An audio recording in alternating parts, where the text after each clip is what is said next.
Okie dokie. Let's see here. Ooh, this is alien-y music here. There we go. Let's see how we're doing here. No viewers yet, but I'm a little early, and I need to set up my chat. Woo-woo. This music is so funny. It's old school, like Aliens. Let's see here. Set up the chat.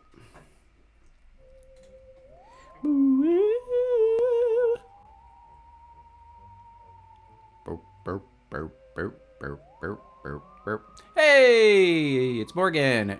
Hopefully you were able to respond quickly in the chat, which I'm trying to currently set up right now. Let's see here, control room. Yay! It's the small victories. Let's pop up my chat. Just do Google here to chill on my CPU. There we go. All right. It looks like it's just you currently, which is fine. But I think I'm actually, since the chat seems to be okay, like I'm not having technical difficulties currently. I did realize, I think I said this last time, a lot of the issues with my mic cutting out is because of the software. So I've slowed some video quality down, and I'm not going to be like popping up our notes, because whenever I bring up my notes, that's what I realize, that's when my mic starts getting a little iffy. So hopefully everything's okay right now. But I know Mike's going to be joining us, so I'll give it another minute or two.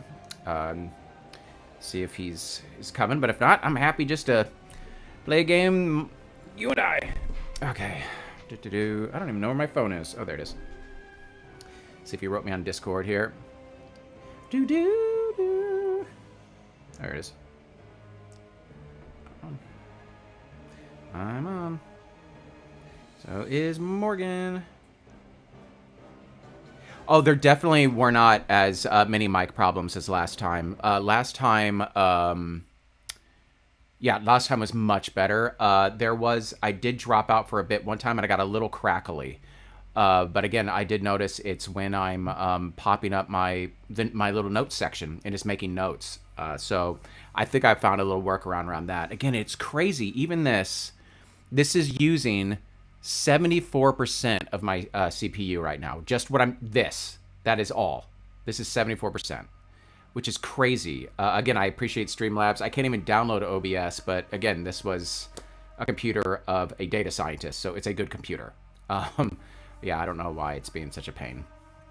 Please, Mike, get in here. Tonight will be all the riddles. Yeah, he's coming. He just wrote me. He's en route. So I just don't know where he is right now. Maybe I can just send him the link. Yeah, so we're just starting right at the map, too. And Mike's typing right now. Maybe I need to send him the link.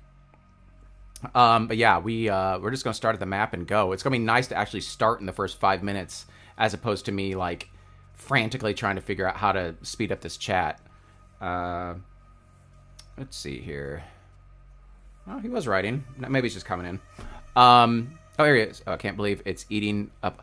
Right? I mean, I've been reading about it. A lot of people are complaining that Streamlabs does pull a lot of CPU. This is not a gaming computer, but it should not be eating up this much. I do like Streamlabs. Again, it is very user-friendly. It takes OBS, I think it's called, and it just gives it a very user-friendly shell. But it's eating up a lot of my CPU, and I can't use OBS because for whatever reason, whatever version that you are able to download, it's not working with my Mac, which stinks. But again, this setup's working for me. But yeah, it is crazy how I have to like be really cautious. I'm still at like 72%, 73, which is crazy. Again, I've got music playing in the background. I've got this little setup here. I've got a PDF and our chat. That's pretty much it. I guess I do with my camera and like my mic and the background sound. I mean, there are things, but nonetheless. All right, come on, Mike. I clicked the notification, but it says episode 4 hasn't started streaming yet. Yeah, I was wondering about that. Let's see here.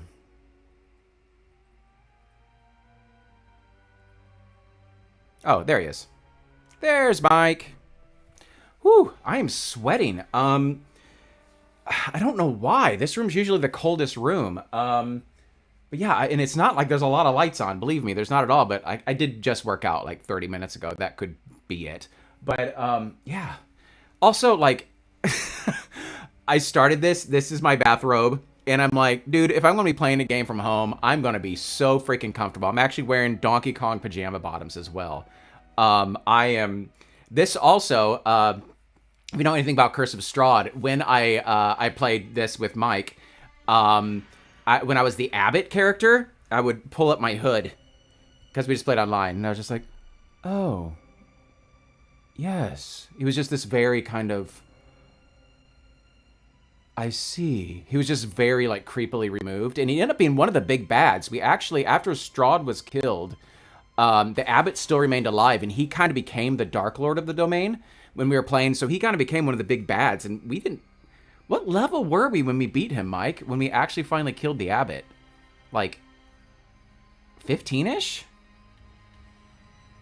Yeah, I can't quite remember what level we were when we beat the Abbot, but I feel like we were pretty high level, pushing 15. Let's see if Mike responds here. Okay. Well, I'm not hearing any responses from you. Hey, Mike. Okay, let's move this. Okay. All right. Hi, Mike. Are we good to go and get this bad boy started? 5 minutes. That's all it took. Yeah, but let me know if we're good on y'all's side, and I'm ready to rock this thing. Just waiting to see if we got anything in the chat about did the party make it out of Barovia alive? We did. Kind of. We're still. No, we weren't 9th or 10th. We were 9th or 10th when we first faced the Abbot, not when we ultimately killed him in the seat of Barovia, because that was when we got higher level. The party's still kind of based in Barovia right now. That's like their homeland, and 2 of the PCs are have kind of become the Dark Lords of the domain, and but they're actually, Mike, is your character one of the co-Dark Lords with Kindle? I feel like Mike's character, and then we're taking on these other people, so they're kind of trapped there, and I believe they're undead, but they still got a bit of their soul, but they had to make this.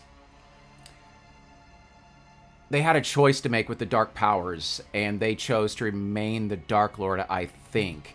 The Baba has now left, and the Baba, who they did chop off the head, but it turns out is a demi-lich, and it's basically kind of turned into like Vecna, and because Vecna in canon was in Ravenloft, was trapped in Ravenloft, so I just kind of made it the Baba, and the characters still don't know everything about how this is working.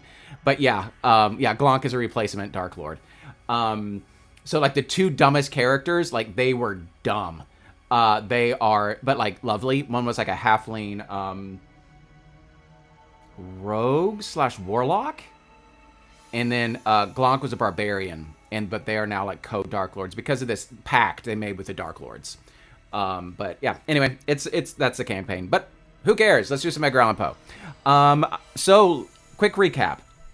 So where we left off was, okay, we awaken a cell that happens to turn out to be, and you guys tell me if I'm wrong, about 20 seconds latency. I was wondering why it was taking you guys so long to respond. Because this is set at the same exact, this is low latency setting. This is ultra low latency setting where you guys are. And I feel like with Morgan, it was fine. I don't know why it's doing that, but oh well, I've learned to vamp, which is super frustrating. Nonetheless, okay, recap. We wake in a cell, and it turns out that we are embodying the Poet Prince, I believe, but it's basically Prince Prospero from Mask of the Red Death. Like, we as players are embodying that entity, and what he did is he had this ritual because he feared death so much. But what it did is it allowed him to be opened up for the reader, us, to like jump into. So we have now we are now jumped into Prospero, and the Spanish Inquisition is basically keeping him under lock and key in the pit. And we have managed to escape the pit by dying in a weird way. We did jump into this well that wasn't full, and we died. Got suicidal tendencies. When we came to, correct me if I'm wrong, in my head, a cannonball freed us. I don't know if it was a cannonball or not, but I believe a cannonball freed us. And, wow, the background music is so intense right now. Let's just turn that down a bit.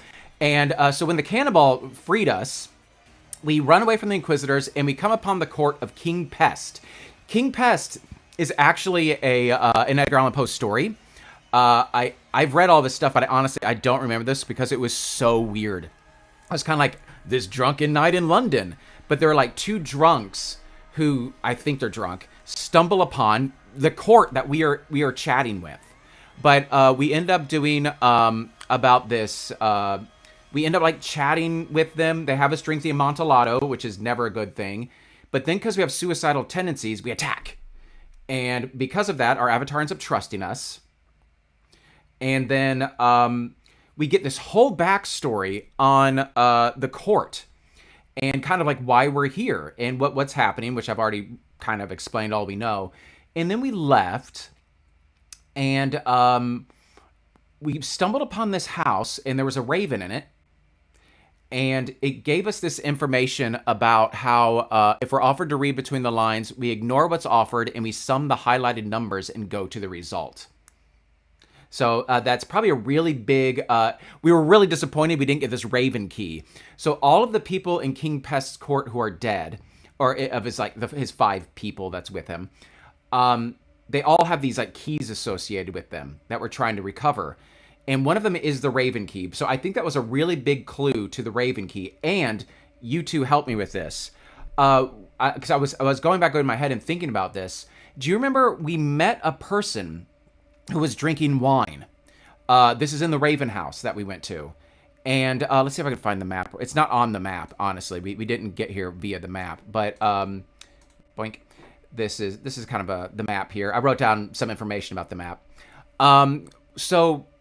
we met this person like drinking wine, and he was like kind of like talking to us a little bit. Remember before the Raven showed up or whatever? Do you think he's one of the members of the court? I have not gone and looked at this, but I was wondering about it. It's not Queen Pest. He stares at you, large bloodshot eyes, as if he's been poisoned. His body has the jitters. This one, and perhaps from speaking or serving himself liquor. I'm curious if that person we met in that house could be the ghost of the pestilential Duke. And it's going to be really... to get to that house, what we had to do is we went back to our cell, and when we ran away, we just went into the house. That's how we got there. That number is not on the map. I did double check that. So anyway, that is just a possibility. So yeah, we do have all these this weird hodgepodge of individuals. But where we are picking up right now is the map, basically. We are able to just kind of go wherever we feel like going with the map. So any ideas where we want to check out here? I can scroll the map just so we can kind of get a look of everything. We do have... we've got our cell where there's 3 Inquisitors that show up currently. And if we go back there when we're like, I can't remember the condition. It's something like traumatized, I believe. We kind of like, we get captured again. But we've tried the front and the back. And we did get the clue. If we reverse the map, that is how we enter this area. And I didn't quite understand what that meant. But I think it meant maybe this number here is 75. Maybe if we go to 57, that's a different way to like sneak in. I honestly don't know. The 162 is this house with a garden. 66 is the front of the stronghold, and it looks like we just can't go in there at all. 172... oh! I didn't notice that. Is that a lake? It looks like it's on the boundary of a lake. I didn't realize that. So that's a possibility. We have this dilapidated house, 167. More dilapidated houses, more dilapidated houses, more dilapidated houses, and a graveyard. That's kind of what we have currently. Those are our options. So, do you guys have any strong leanings on which way we should go to continue our search? Graveyard looks like a fun time. Yeah, it's one of the few. Yeah, it's just one of the few places that look like anything. Again, most of them are dilapidated houses. Again, one house has a garden, and another, it looks like one of these is on a body of water. But beyond that, this is a big house. Could be the House of Usher, maybe. Cool Graveyard? Let's do it. That makes sense. 70. Off we go. And instead of scrolling wildly, I'm going to do a little search. And then I'm just going to do that to jump us here faster, because when I scroll fast, that is where I start having audio issues, which is annoying. Okay. You arrive at the entrance to a neglected cemetery. A few acres of poorly fenced and barren land, thick with wooden crosses, some crudely engraved stone headstones. That's obvious, stone headstones. And a few old and crumbling mausoleums. As you walk through the gate, a gust of hot wind hits you, and with it, an oppressive and sweetish odor. You look in its direction and notice a column of black smoke rising from a high mound of loosened earth, which blows ashen onto a small crowd gathered there. Oh, other people? If you want to get closer to the group of other people, that's one of our options. If you prefer to examine the old graves, or we could leave with the map. No, we're going to check this stuff out. So yeah, what do we want to do? It looks like latency's picked up, so the chat is pretty much on par, which is great. That's been such a frustration for me. So do we want to go check out the people or check out the graves? We may be able to like check out the graves first and then go see the people. Maybe if we see the people first, then bad things will happen. But maybe if we check out the graves, the people will get mad. I've been watching the Ed Gein thing, so I've got that in my head, sadly. I think that's how you say it. Graves first makes sense to me. Okay, how are you feeling there? I'd like to do both. Me too. Let's start with the graves then, just for fear of if we meet the people and they get all like pissy with us, we may lose access to the graves or something like that. Great, graves first. If you prefer to examine the graves, I do. 135. Let's go there, please. Skadoosh, skadoosh. There we go. You wander down a cobbled path behind the cemetery until you reach a dilapidated chapel. The shadows of the branches of an immense and dead tree claws at your steps, and a cold wind blows through your rags, making you tremble. Typo! A dark mist descends as quickly as a shroud. We are in Ravenloft, limiting your view of the horizon. You peer into the ruins of the tomb in search of shelter for a brief rest. Why? We just rested. You notice that a young woman, dressed in black, is digging a hole. Always a good sign. Stopping often to look around anxiously, as if she feared the arrival of someone. She stands up to her shoulders in the pit. Oh, and on the loose soil nearby, you notice a dirty and blood-caked sheet that barely shrouds a corpse in a coffin. We can speak to her, or we can watch her. What are we doing? Yeah, so we've got this lady. She is burying something in with a blood-caked sheet and shrouding a corpse. Graves first. She doesn't seem very social. No, she seems pretty into her thing right now. I'm sure it's very tragic, whatever it is. Oh, man, I'm really tempted. I'm doing a lot of driving lately. I'm really tempted to find a Poe audiobook and just re-listen to all of this again. Especially now here in the Pacific Northwest, it's getting spooky season, where it is so dark in the Pacific Northwest, which is so weird because our summers have so much sunlight, but our winters are so dark, but there's an abnormally bleak amount of streetlights. So it's just very dark at night. So it just work out really well. And so many spiders. You just want to keep watching. Yeah, is that where we're leading? We just want to keep watching. I'm going to turn on my do not disturb. Leave me alone. I think that was me who just pinged. Do not disturb. Find to watch. All right. Creeps. Voyeurs. All right, let's keep watching. 91. You remain there, staring at the scene, hidden from that energetic red-haired girl.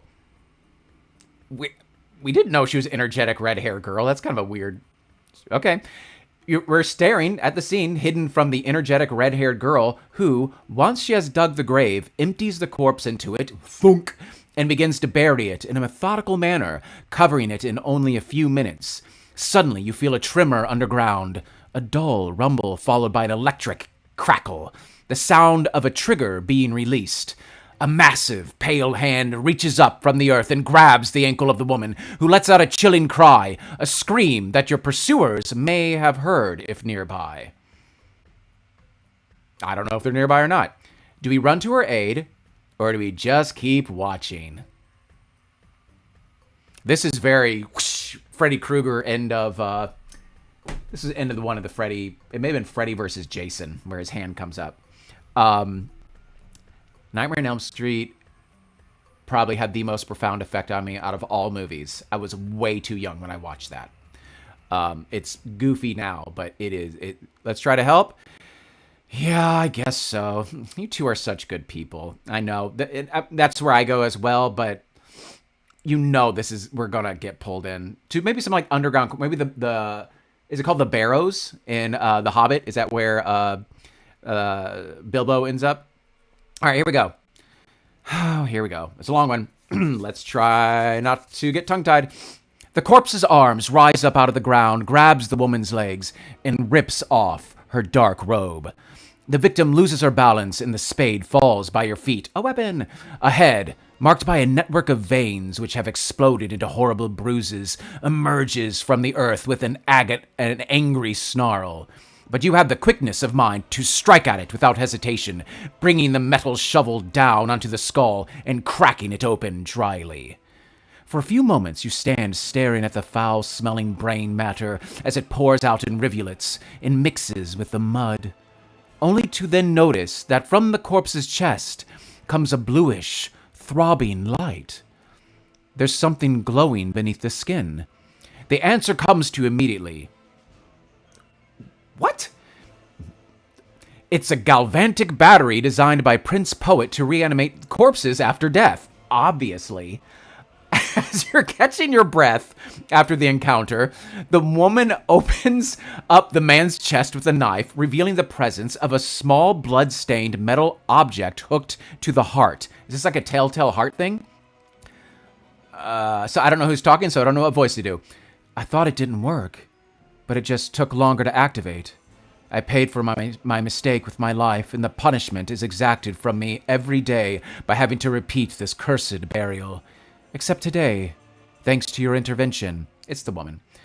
The exposed heart muscles continues to beat weakly, stimulated by the electrical impulses emitted by the needles that pierce the flesh. Thanks to the battery, bodies survive without consciousness, without a soul or a thought, like puppets, guided by animal instincts. Placing slight pressure on the metal casing of the copper-plated device, the electro-stimulator dripping with blood is released. You continue to listen to her story. I stole it to prevent it from being destroyed, as the prince had ordered, and I escaped from the fortress to use it in my studies.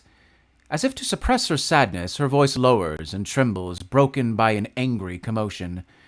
The infected people were dying in less than an hour, and I needed more time to study the evolution of the disease. The battery slows down the symptoms if applied just before death, keeping the body in stasis. I had no idea it would accentuate the feelings of rage. I learned this the first time I was drowned in the mud, my lungs punctured by my own broken ribs. Now I'm trapped in the maze of time with this rabid monster. Her voice continues as she continues deepening in warning. In another repetition of this wretched existence of mine, I tried to kill you and entrap you. Or maybe I just wished for it and it never actually happened. I know I shouldn't help you. You're not here to save us. It will all end because of you. But I am tired of dying without meaning. I have failed and no one can heal this world anymore. Take what you want and leave, please. You found a galvanic battery. Wait, a galvanic battery. I keep seeing, like, Battlestar Galactica every time I see this word, but galvanic battery. You can ignore Destination 135 from now on. All right. So 135 is done. Oh, shoot. We never talked to the people. We never had a chance to talk to the people. Oh, it says, hang on. you can ignore. It doesn't say we have to. It just says we can ignore it. That's how I'm taking that. Vorpal shovel +4. Yes.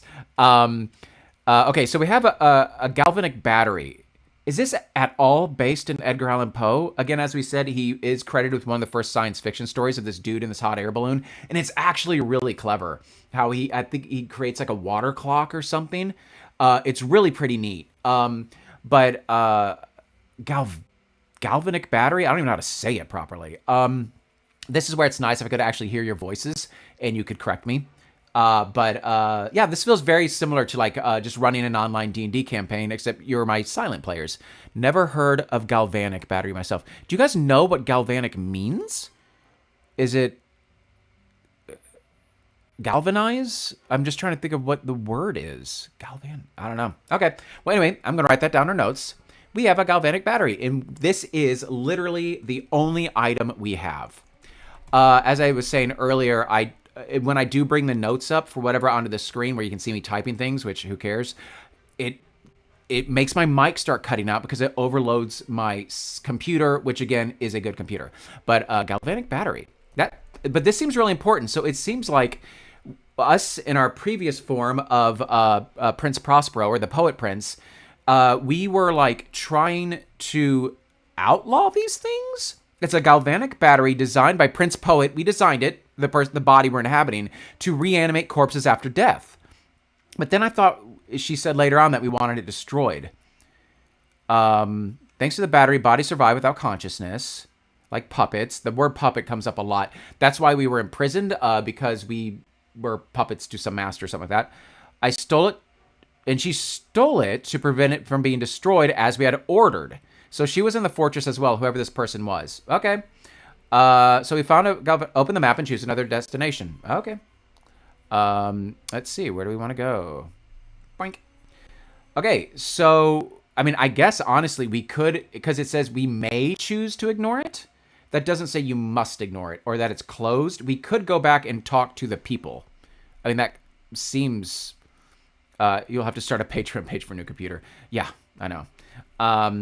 This is a good computer. I promise it's a good computer. Yeah, so what we have all of this open to us again. Dilapidated houses, house with garden, the lake, dilapidated house, the graveyard where we still have the people. Sure, let's chat with the people before we close that destination, that location. That's where Mike is leaning, and we have this larger house, which, like, is that the House of Usher? I'm pretty sure the House of Usher was pretty far removed, but again, this is all this weird little Kingdom Hearts setting that we have here. So Mike is for chatting with the people. Where are you feeling there, Morgan? What should we check out? I agree. Okay, let's find out what they know. Back to 70. Back to 70. Boop, boop. There we go. Okay, so we can just fast forward here. We still see the people. Does it say anything about them? You arrive. Thick crosses, cruelly engraved headstones. Oh, it just says small crowd. Okay. If you want to get closer. Okay, it doesn't say we talked to them. We're just getting closer. Okay, let's check them out. The group of mournfully dressed visitors is gathered in silence around a large common grave that burns brightly, while a priest sprinkles holy water with little conviction. You count about 20 people present, all in rags and visibly poor, intent on praying or weeping, or both. A child, with gaunt and pale cheeks, notices your presence and stares at you insistently. Behind him, the stacked pile of corpses burns in the pit, releasing an increasingly intense stench of charred flesh and bones into the air. Okay. Same kind of options here. We can stay and watch. We can turn on our voyeur. We can activate voyeur, or we can get closer to the pit and activate suicidal. So yeah, are we watching just to see what's happening here at the charnel pit, I guess is what it's called, or getting closer? Watch. That we got to vote for watch. I love The Haunting of Hill House and Bly Manor. I did not, for whatever reason, I have yet to watch the House of Usher Poe version of the Netflix series for whatever reason. I really like those series, but yeah, for whatever reason, I haven't gotten around to that yet. All right, we got watch voyeur time again. little peeping pose. You remain. Oh, we're about to leave. You remain at a distance, ignoring the child, who, after a bit, peeks back at the fire. The following instant, you hear a man cough, then a woman, followed by an old man and the priest. Gray, ashy dust rains down on them. People fall to their knees before your eyes, spitting blood from their lungs. Their skin shrivels and starts to fall off, revealing live flesh and veins close to bursting with the unnatural pressure. Some people, like the priest, shocked by the rapid progression of the terrible infection, throw themselves onto the flames, trusting a swift end. The majority fall prey to sobbing, writhing in pain. There is nothing you can do but distance yourself from the danger. Cool. It says choose another destination. I mean, I guess we do have to choose it says choose another destination. I guess we need to go somewhere else, but we could still come back here and get closer to the pit. But let's go somewhere else. But this is still worth, or maybe not worth, going and checking out that pit. But yeah, but back to the map. All right. Let's go here. Oh, I gotta hit command and then this. Okay. So it's a bit more of a crapshoot. Again, the only real things I can tell, any discernible information about any of these is the house with the garden, another dilapidated house, the lake, dilapidated house, dilapidated house, dilapidated house. Like, there's really not a whole lot of indicators here. Ooh, I see some like dogs or something right here at the top of the map. There's like 2 of them looking north. 153 looks like such a nothing burger that I'm intrigued. Let's see what 153 looks like here. And Morgan, you can obviously chime in here. We got 153, which is no, we've been to one. Ooh, maybe was it 75 we were at?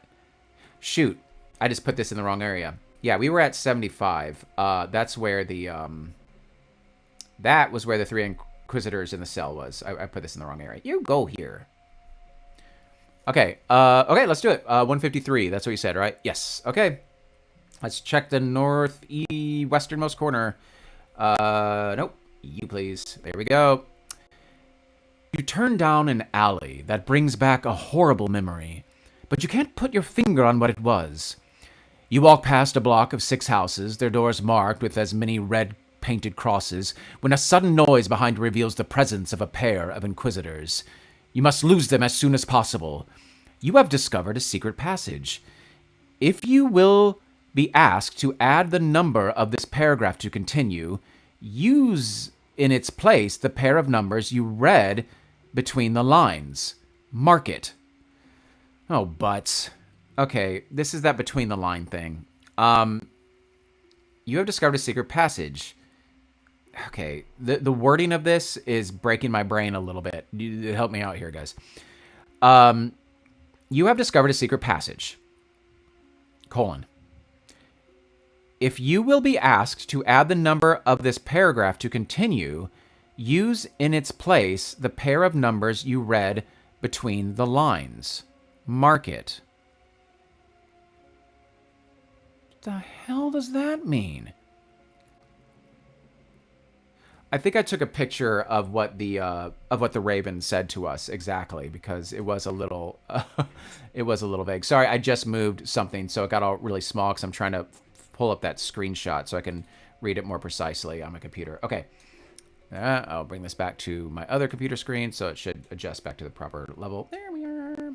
Oh, that's annoying. You guys can see the page order search rank at the top. Oh well, who cares? Okay, if you are ever asked to read between the lines, ignore the other options that you are offered. Sum the highlighted numbers and go to that paragraph.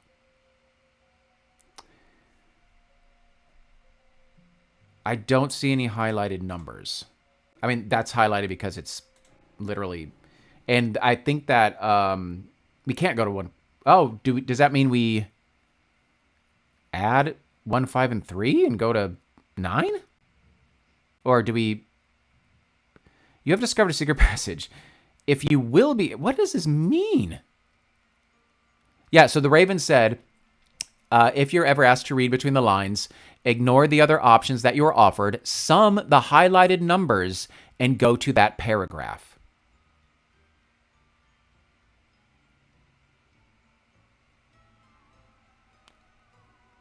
9. What does that mean? Again, this is translated from Italian. So sometimes not the best wording. But if you will be asked to add, does paragraph here refer to the numbered sections? I don't know. I mean, so are we adding 153? Are we adding 181? Or are we adding 153, 181? Or are we doing anything at all? You have discovered secret. If you will be asked, what does that mean? If you will be asked to add the number of this paragraph to continue, use in its place the pair of numbers you read between the lines. Mark it in parentheses. All right, I feel like we may still be missing a little bit of information for this because this doesn't make any sense to me. I'm also not opposed to like literally like looking at 9 and 10. 153 equals 9. 181 equals 10. I'm also not opposed to like just scrolling up there and seeing if it makes sense logically. Or I'm also just happy just going to 181. And putting a little note here of just we were a little confused with the wording. But yeah, that's 153 is in a box. Is that unique? No, the 153 in the box just means that it is that's a map. It's a map entry. That's all the 153. It means that it's in the box.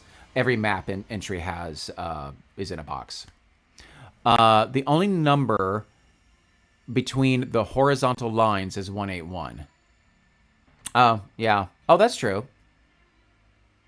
Oh, yeah. So do we sum 181 and get 10? Again, I'm not opposed to just looking at 9 and 10 and just see... Oh, no, wait. Okay. And... Oh, you're right. 154 is in... Yeah. So, yeah, So what Mike's trying to figure out here is... So, to read between the lines, there are these, like, dotted lines. And, yeah, he's, like, trying to add... figure out which numbers are between the lines. But, if you will be asked to add... That is if you will be asked. So, maybe... I don't know. I don't know. What are you guys thinking? Again, I'm not opposed to just looking at 9 and 10 and just seeing if it makes sense. I can also like do it surreptitiously so you guys don't get any spoilers. Or again, we just go to 181. But yeah, I have no clue what the heck this is talking about. Let's see where you guys are feeling. The music's very excited about this, though. The music's very excited about it. See, what's a little annoying is this doesn't feel like a riddle. This just feels like... kind of poor syntaxed, which that was probably a poor sentence that said. That was probably not the best way to say that. So nonetheless, yeah, how are you two feeling about what we should try to go do here? Again, we could try 9 and 10 or just go to 181, or do we add 181 and plus 1 plus 5 plus 4, which would be 10, so that'd be 20. I can't really hear the music. I'm fine cheating. Yeah, I turned the music down because it got a little bombastic at one point. If we add 154 and 181 and then find what's between them, then that would be 167.5. Yeah, not exactly clear. But let me see here. I'll turn up the music a smidge for you, bud. I knocked it down. I usually keep it right around here. But yeah, something was getting kind of loud, I thought, so I turned it down. It's getting really excited. Okay, well, you guys aren't answering. You're just making me even more confused with your... can you reread the bit about summing numbers? Of course. If you're ever asked to read between the lines, ignore the other options that you are offered, sum the highlighted numbers, and go to that paragraph. Is 181 highlighted because it's bolded? I mean, is that highlighted because it's bolded? Is that maybe what it means? I'm kind of feeling kind of good about that. So 10? Yeah, maybe it should have said bolded instead of highlighted. Yeah, I'm going to give that a shot. Let's just see what happens if we see 10. Maybe the Raven's helping us out here.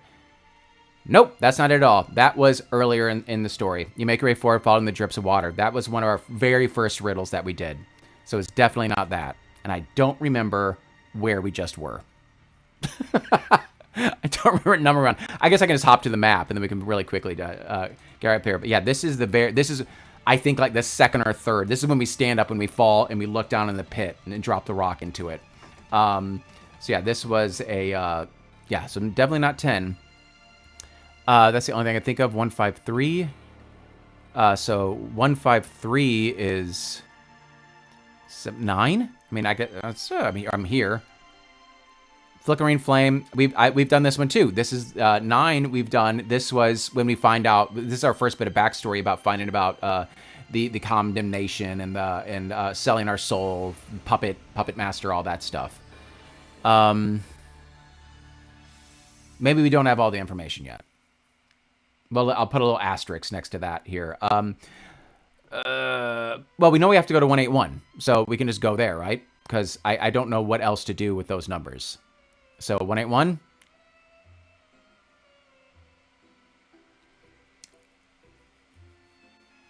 Oh yeah, it would have been close to 153. I think you're right. But that's where we were. But let's see here, 153. Okay, yeah, just hit 181. That's what we'll do. I'm tired of figuring this one out. We'll have to figure this out later because that's annoying. Okay. I think we've done this before. This is when we were being chased by the Inquisitors. But this is after the Raven. So I'll read it real quick. If you weren't running for your life, you'd be paralyzed by the horror of the situation. The air is cold and foggy. The stones of the pavement have been torn up and scattered this way and that in the melodious. God bless. And I didn't say this word right last time. You called it stinky, if memory serves, Mike. The stinky. Melodora. Why can't I say this word? I can. Oh, well, who cares? It's grass. Rubble fills the street. Fetid fumes overpower all, and the morning light filters spectrally through an atmosphere saturated with pestilential vapors. Yeah, exactly. So this is like when we're being chased by the Inquisitors, we get our first thing. It's either keep running or go hide in the house. When you hide in the house, that's where we met the Raven. If we keep running, we end up here. And last time, we hid, right? Yeah, Mike just wrote, did we hide last time? If so, let's not hide this time. I'm pretty sure this is where we hid, and this is where we met. Did we hide? And this is where we met King Pest the first time, right? The first time, then we left and came back. But I feel like, yeah, we hid last time. Yes, we did hide. So the last time we did not try to catch our bearings, which feels like the way to go on this one. Yeah, I'm feeling pretty. The reason I know this fairly well is because I had to go back and like edit, like especially this was in our first live stream when the audio kept cutting out, and I had to go out and like remove these chunks and then do a recap for the long form video. So yeah, how you feeling, Morgan? Should we just yeah, get the bearings? Let's try to get our bearings. 103. I'm really annoyed about that secret passage. I may actually look that up online, but I don't know how many people played this. Oh, butts. Ooh, are we going to like a different area? The houses seem to change each time you glance at them. A greenish mist covers everything like a shroud. We're in the Lost Woods in Zelda now. If you want to go east, west, north, or south. So we're off map, it appears.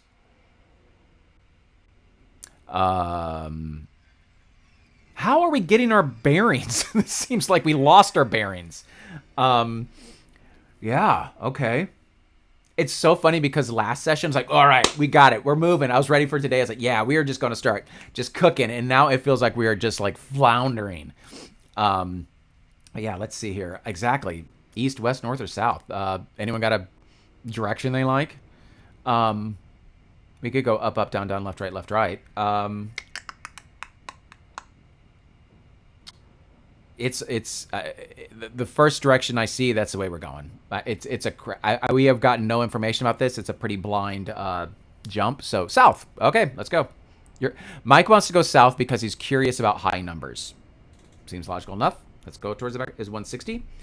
All right, south it is. Oh, east. Oh, dude, we're getting some. We just got some spoilers there. Uh, I won't say them because you may not have seen them, but yeah, I got a bit of spoilers there. Okay, two vague presences come up alongside you. You can make out their shadows, but are unable to decipher their facial features. You don't have time to think. You can only hope not to fall into their clutches. To attempt to escape east, escape west, escape north, or escape south.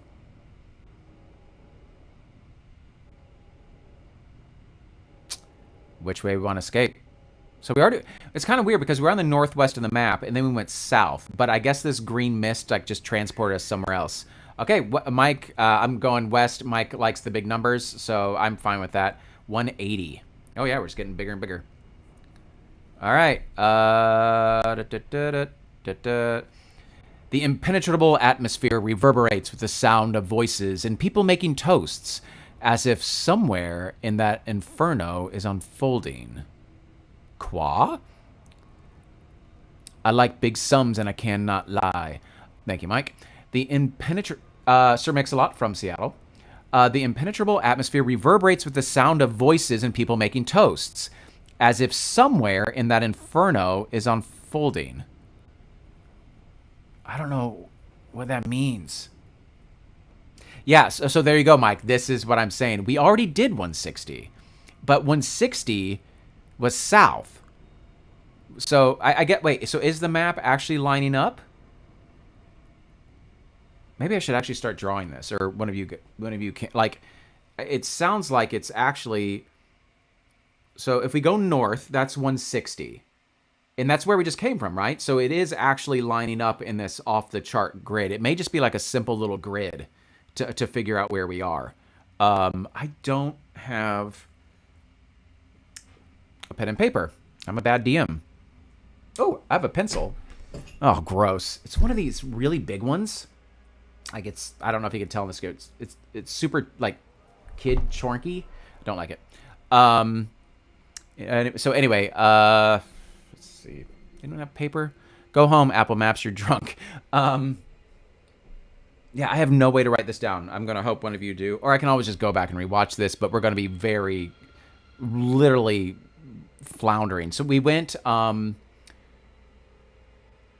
south and then west, I believe is what we've gone so far. Oh, ding dongs. Where's my I have no paper whatsoever. Ooh, I may right there have an envelope if nobody has anything. Okay. Yeah. Hey, baby. Hey, baby, baby. Hey, baby. I have an old script. What script is this? This is my Carole King musical script. Beautiful. Let's see. Just need a good page here. Sheet music. Very end. Exit music. All right. So, would there be any different? Okay, so we have 160 is above us. This is fun. This is like actually, it reminds me of like Kid Icarus. If you ever played that, this is how I drew like maps for like Kid Icarus, or even Zelda. Actually, like the original Zelda, like I drew like little box maps because it was just a grid. So 160 is above us. We are at 180. Okay, so which way do we want to go? We went south and west. Oh, we went south and west, butts. I'm already screwing this up. So 160 is to our 160 is to our east. And we're at 180 here. Okay. Wait, but 160 is to our north. Oh, ding dongs. I was so excited, but yeah, you're right. This place isn't making much sense. Okay, let's... Someone give me a direction. Oh, the poor people who have to watch this. Like, these people are stupid. Doesn't seem like it's helping us to get our bearings, does it? No! We are literally supposed to be getting our bearings, but maybe there's a key. The bearings are scattered to the winds. Sure, west. All right, maybe we just keep going one direction. West, 148. Go to 148. Ooh, we got somewhere. Somehow. We should take note of this. With each step, your path becomes more and more labored, the paths even narrower and more intricate. The large stones and beams that fall continuously from the ruined roofs above your head reveal...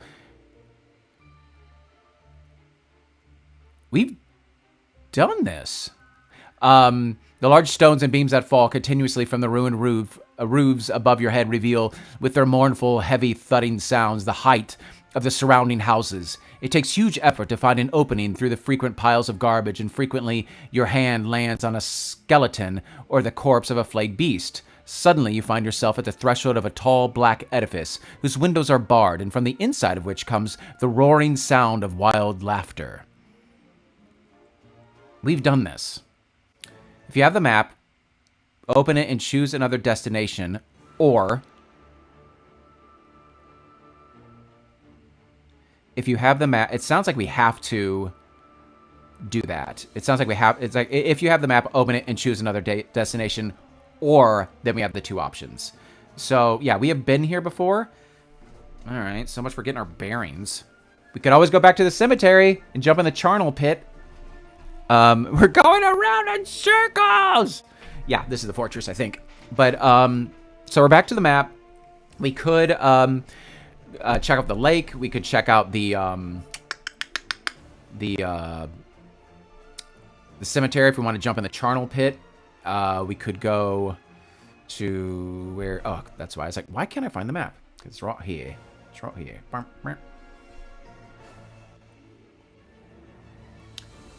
How are we feeling here?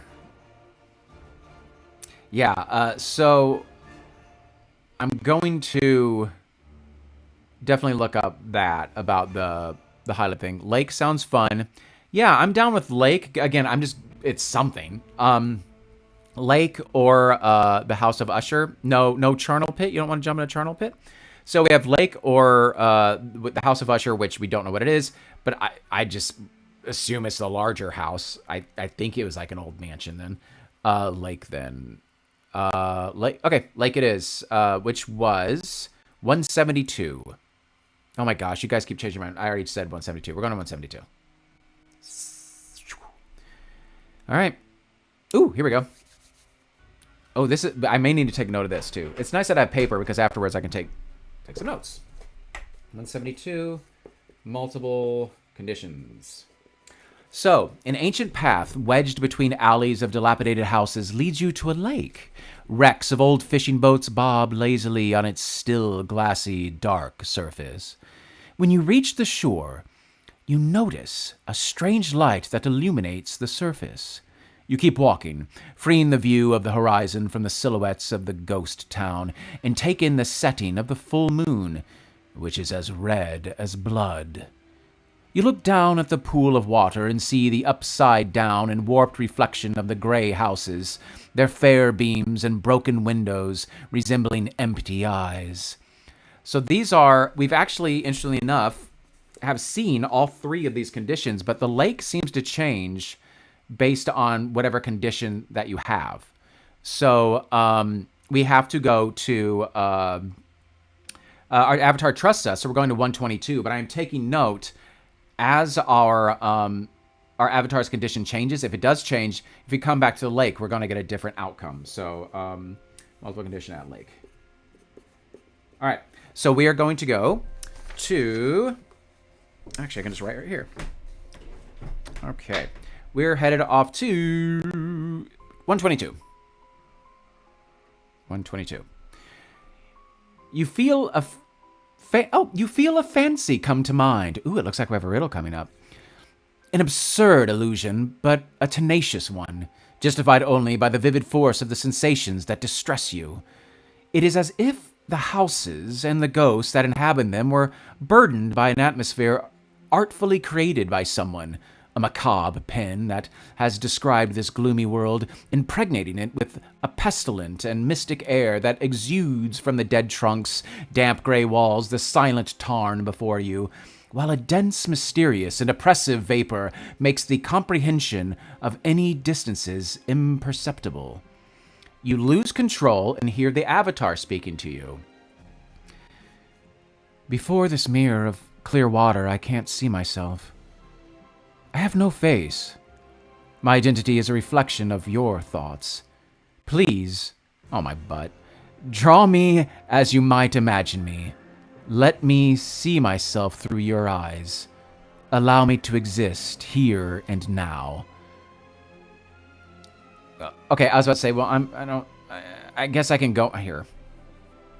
This is funny because I'm a terrible artist, but I'm going to draw a really dumb face. But it looks like we are actually getting something besides my terrible artwork out of this.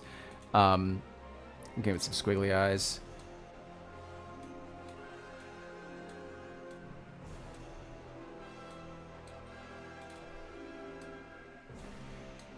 Ah!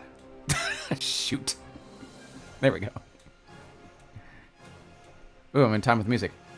Dun, dun, dun. Eyeball. Okay, there we go. So I drew us. That's his face. If your avatar now has a face. Sometimes it says if at weird times, but I did draw it, so I guess it does. The avatar is Sloth from Goonies. I love it. Hey, you guys. Mama, you've been bad. Oh! That's my favorite part of that movie. Okay, your avatar now has a face. Note down this condition, then go to 158. Okay, we have a face. We have a galvanic battery and a face.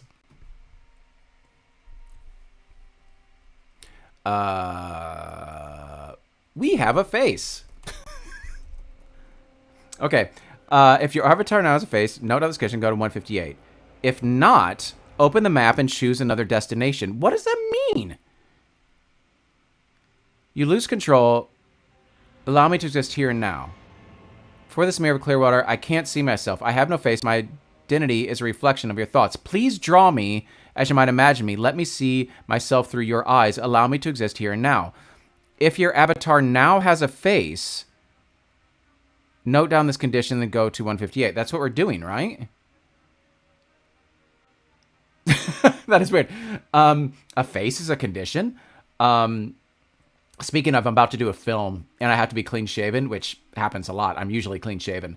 But my whole YouTube community of about 1,000 people know me as this, as having a beard. So it's, yeah, that's kind of funny.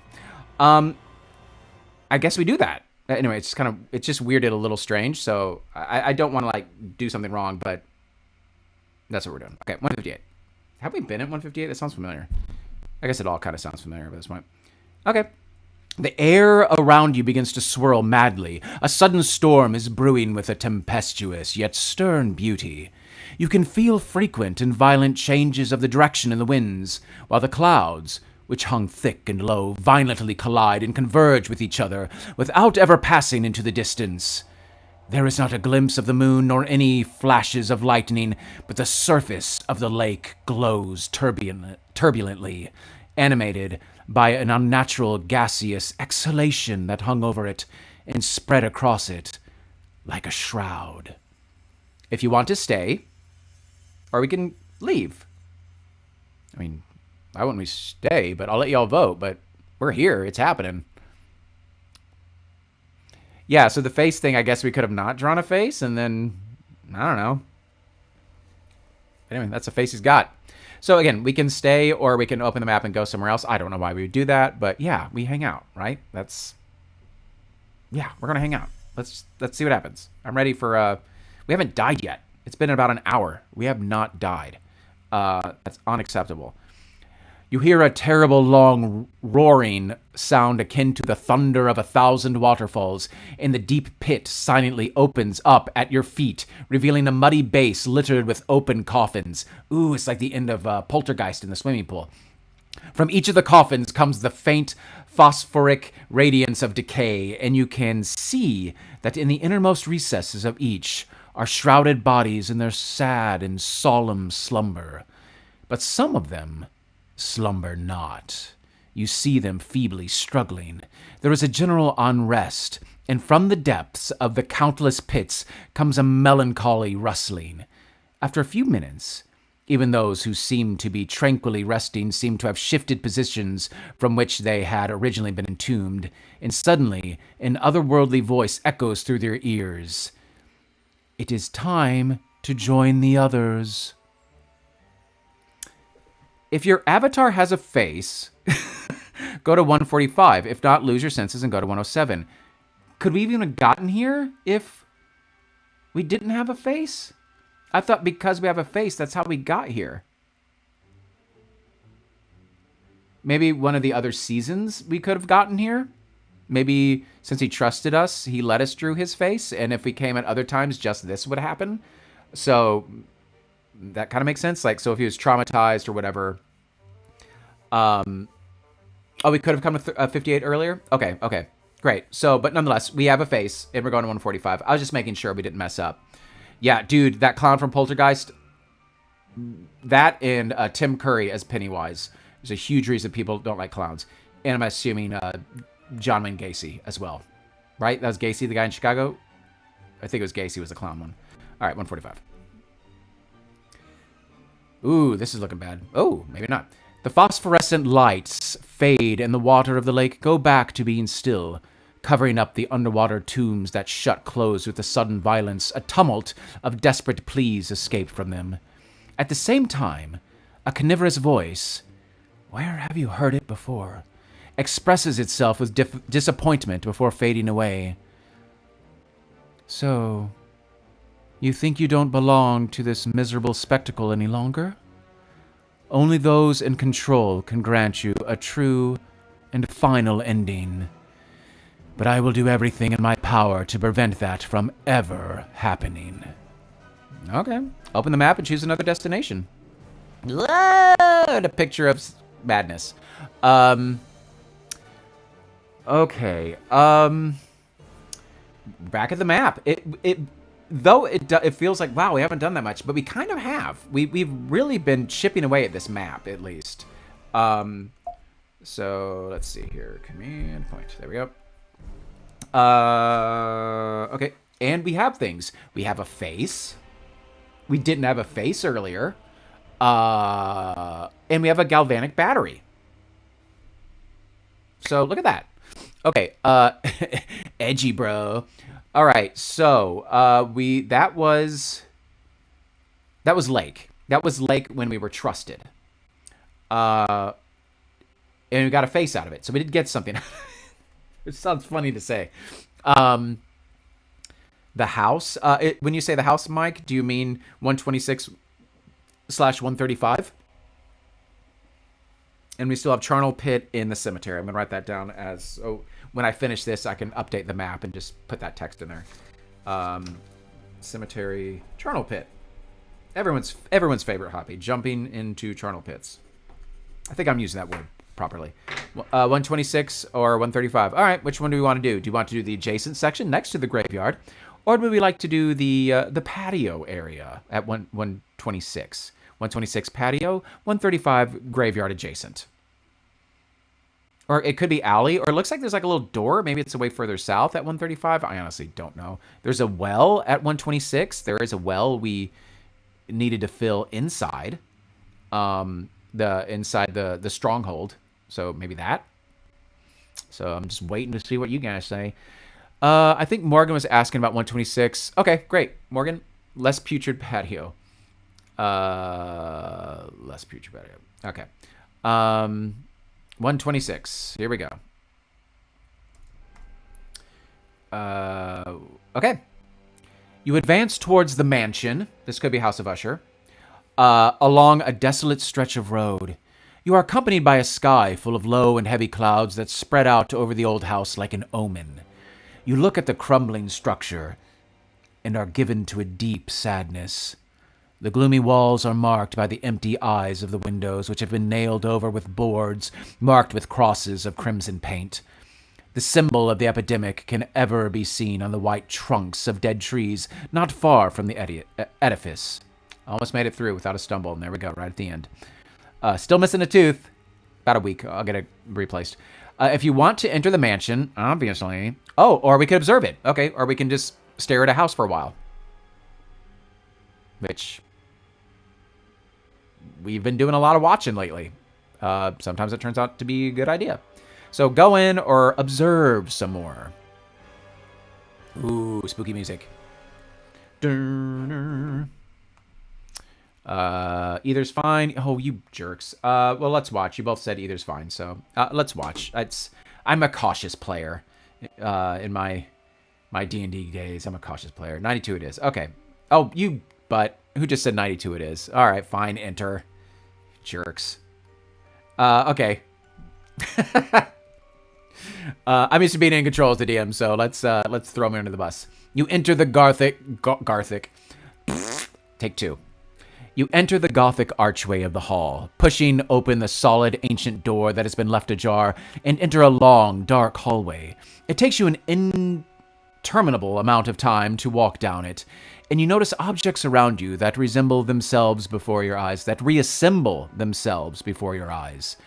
carved wood ceilings shine anew.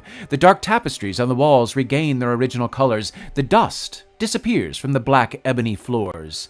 When you finally reach the main room, the walls appear to have been freshly painted, and the glass windows shine in the daylight, despite the fact the boards nailed to the outside continue to cast their gloomy shadows over the room. You continue to scrutinize the details. There is a general disorder. Books and musical instruments lie scattered everywhere. The disarray conveys an air of stern, deep, and irredeemable gloom.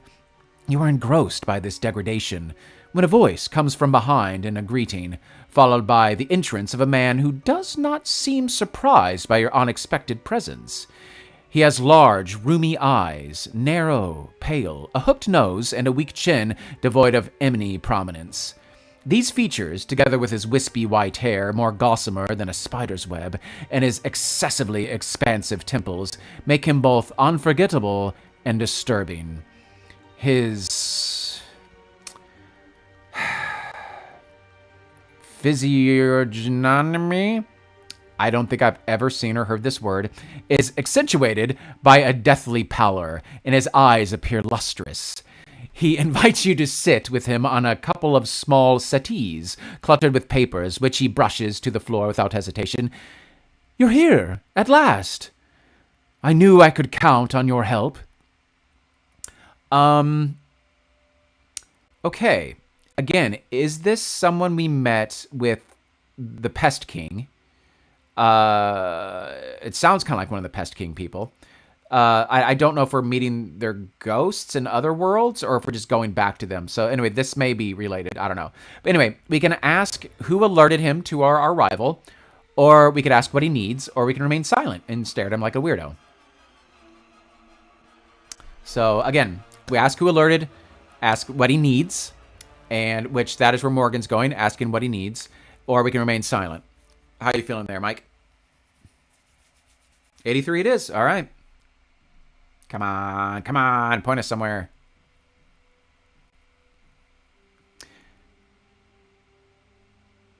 Your interlocutor? It looks kind of like interloper. Interlocutor. I've never seen or heard this word before either. Your word reveals to you, your host, let's go with host, reveals to you that he has lost his strength, feels worn out, and admits, albeit somewhat reluctantly, that the weakness and malaise afflicting him may be connected to the unhealthy vapors emanating from the lake, but he flatly rejects the very existence of the Red Death. That word means the person speaking to you. Thank you, Mike. And refuses to listen to your discourse about the reality and desolation that surrounds you. But soon his fury deflates into a wistful sigh. "I know, my departure is nigh. This is why I feel so fortunate to have you here at this painful time." He reveals to you that he lives with his sister, his only remaining relative and companion in this mansion, and that she, too, suffers from the same illness, but to an even more serious degree.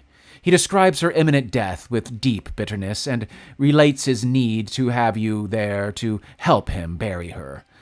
As he describes the details of the burial to you, the woman passes slowly and silently down the hall, then disappears behind a door, as if she had not noticed your presence. You watch her with a sense of stupor, divided between amazement and fright. As she walks away, you notice that she leaves a trail of blood on the floor. As the door closes behind her, you instinctively and eagerly turn to her brother, but he has buried his face in his hands, and a stream of tears trickles through his pale, nervous fingers. If you want to offer your help, or if you'd rather leave. In the chat, we've got someone who is speaking. Oh, yeah, that's what that word is that I don't know. And House of Usher, companion. Okay.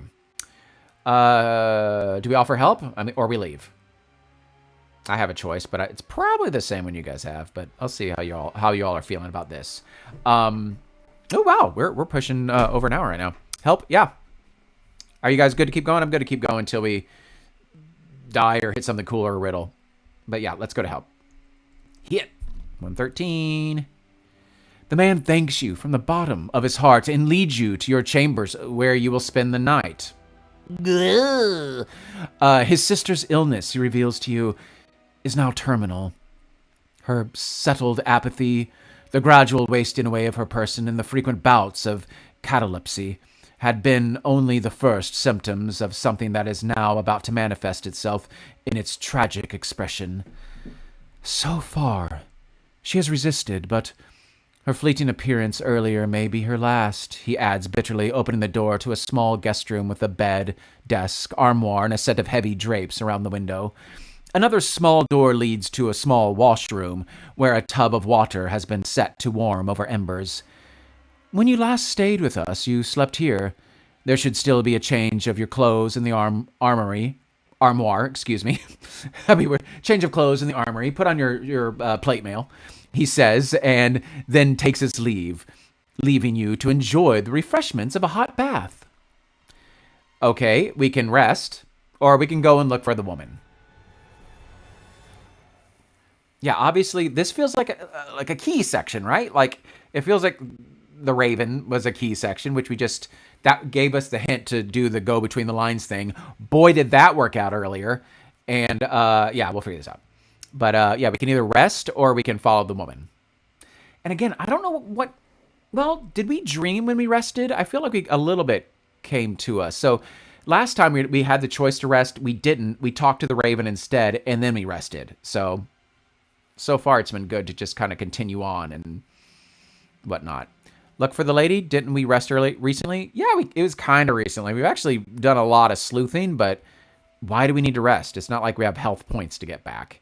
But maybe if we rest, she'll get all creepy at night. Yeah, but let's go for the woman. Okay, 1:30. 1:30. All right, 1:30. Oh, we got like some poetry. Okay, puzzle. This may be where we end, especially if it's a tough one, because then we can work on it in our spare time. After a few moments of requiem, I love to have a few moments of requiem, you decide to set out in search of the woman. She might recognize you and perhaps give you less confusing and evasive information. You close the door behind you, but after a few steps, you realize with horror that the floor stretches out endlessly beneath your feet like vertigo, and the end of the corridor is nowhere in sight. Behind and before you is only unreachable darkness. Suddenly, a woman's song resounds in the thin air. It's not thin air. It's just air. It's not thin. I just thought I saw the word thin and said it. Here's the song. There in that green valley, protected by good angels, an elegant palace raised high its ramparts. But disease, dressed in mourning, invaded the kingdom, and ghosts in the night infected all, filling the air with acrid miasma. Few escaped from the fortress, and although the afflicted squealed and consumed themselves in gaiety, still they smiled not. If those who remain you intend to save, take the key I wear. By counting these words, poetry will return to the abyss. Ooh, fiddly-dee. If you can find the solution to the poetess's puzzle, go to the paragraph that corresponds to the result. If not, go back and rest. I wonder, I feel like one of the keys was like Prince Poet. I thought that was Prospero, but maybe it's this. Or maybe this is Lady. There was also a Lady or a Queen Pest. Maybe it's Queen Pest as well. But yeah, if you can find the solution to the poetess's puzzle, maybe this has to do with Here's my idea. They are there are four little stanzas. Maybe they are each different places on the map. So like in the Green Valley, the elegant palace raised high with its ramparts. Maybe that's the number of the fortress, and then disease dressed in mourning invaded the kingdom, and ghosts and night infected all, filling the air with acrid miasma. That's probably the graveyard. Few escaped from the fortress, and although they squealed with glee, that's the prince prop. That's the Mask of the Red Death, wherever that banquet was held. That's where that sounds like Mask of the Red Death. And if those remain, you intend to save. Take the key that I wear by counting these words. Now, I don't know. Poetry will turn to the abyss. This may be a good resting place because I want to figure this out. And again, it could correspond with by counting these words. Mike, I made Mike a very difficult cipher, and he figured this thing out in our D&D game. Very difficult, and it used multiple languages. He realized in Treu Yarna was Romanian. It was an Easter egg I set in the game like 3 years prior, and it came back. But and Treu Yarna means winter hall, so he realized that they have to go to the Faerun and go to or Hallwinter or whatever, winter hall, in Neverwinter. And that is literally where we're going to be heading towards tomorrow. We're currently plane hopping a bit in some portal towns, but we're trying to get to Neverwinter. At quick count, I count 80 words, but I'm not sure that's what they're looking for. If you can find the solution to the poetess's puzzle by counting these words, poetry will return. So there's 80 words in this? I'm tempted just to look at 80 real quick.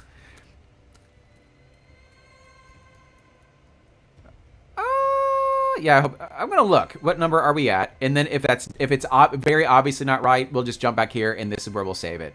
So we are at 130. Let's just jump to 80 and just see if we're talking to a ghost lady. Ooh, this looks good, right?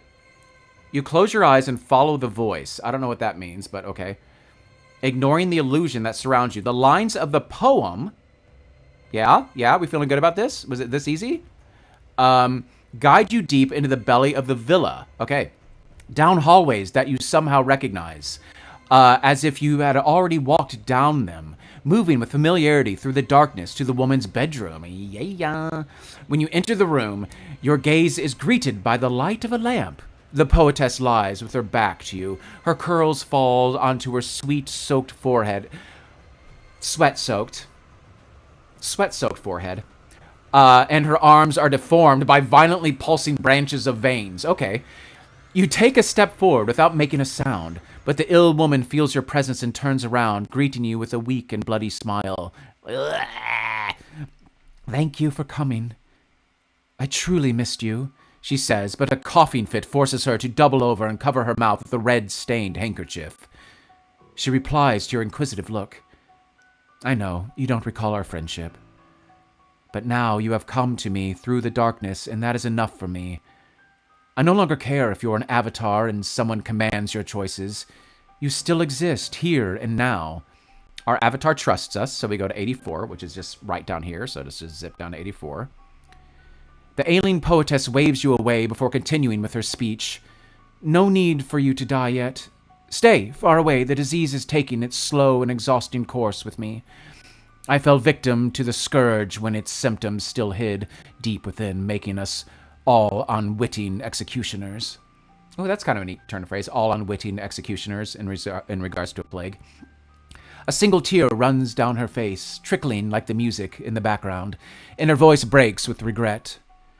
Reliving my misfortunes is not the worst thing that could happen, nor is seeing the people that I managed to condemn with my embrace, nor is dying in this bed.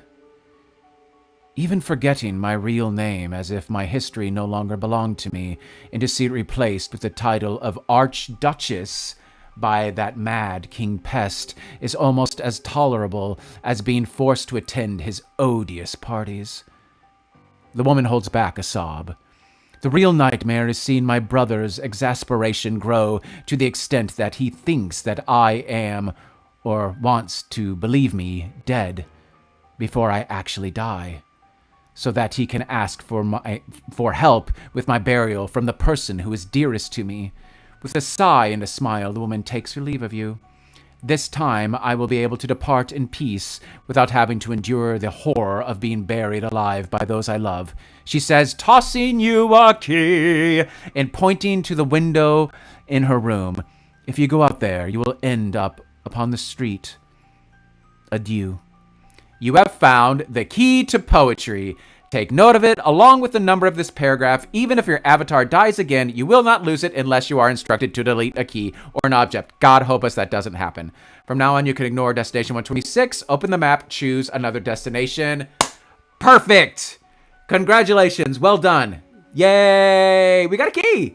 We got a key, we got a phase. I bit my tongue when I said that because I was trying not to lisp. Ouch! And we have a galvanic battery. Don't even know how to say it. Yay! That's perfect. We will pick up here next session. As always, thank you so much. And yay! I'm super happy. That's a perfect place to end. We will ignore 126. And well done. Man, this is really pretty in-depth. I'm enjoying it. With the exception of a couple of wording, which again, because it is a translation, they get a pass. I will look into that. But thank you so much for playing. And yeah, I really look forward to seeing where this goes. I'm glad the chat was working better. And until next time, my friends, all the best and happy Monday. And go Mariners. I don't know how the game's going. It's probably not well. All right, turning this off. Always the awkward moment trying to find the end stream button. But I found it.